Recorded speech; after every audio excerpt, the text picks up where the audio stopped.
हमारे भारत देश को घुसपैठियों से आज़ाद करने के लिए कई क्रांतिकारी ऐसे भी थे जो देश की आज़ादी के लिए सर्वप्रथम खड़े होने के बावजूद जनता का ध्यान खींचने से बचते थे। उनमें से एक थी मातंगिनी हाजरा, भारत की गांधी बूढ़ी। उनका जन्म अविभाजित बंगाल के मिदनापुर ज़िले में हुगला ग्राम में हुआ था। उनके जीवन में कई उतार चढ़ाव थे। उनके परिवार का गरीब होना, 12 वर्ष की उम्र में ही एक 62 वर्षीय आदमी से विवाह होना और 18 वर्ष की उम्र में निसंतान ही विधवा होना। लेकिन मातंगिनी के लिए उनका गांव उनका परिवार बना और सदैव उनके दुख सुख में सहभागी रहने की वजह से वो माँ समान मानी गईं। महात्मा गांधी का देश के प्रति भक्ति, सम्मान और मर मिटने का भाव मातंगिनी के लिए प्रेरणा स्रोत बना, जिससे उन्हें देश सेवा में भाग लेने की प्रेरणा मिली।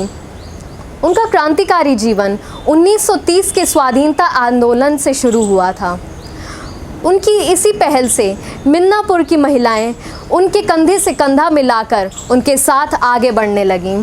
1930 में उनको 61 वर्ष की उम्र में सविनय अवज्ञा आंदोलन और दांडी मार्च में भाग लेने पर अंग्रेज़ों ने उनको गिरफ्तार किया और उन पर बहुत जुल्म किया।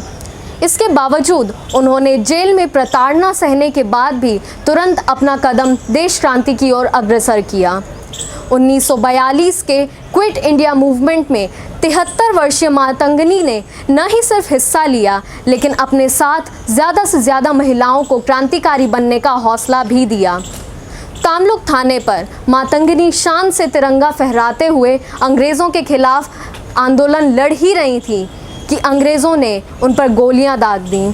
उनके बाजुओं में गोली लगने के बावजूद उन्होंने तिरंगे को नीचे नहीं झुकने दिया और उसके मान सम्मान और अस्तित्व को सुरक्षित रखने के लिए शहीद हो गईं।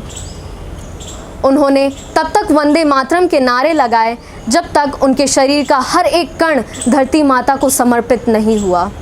देश के प्रति ऐसे समर्पण को हर भारतवासी शत शत नमन करता है।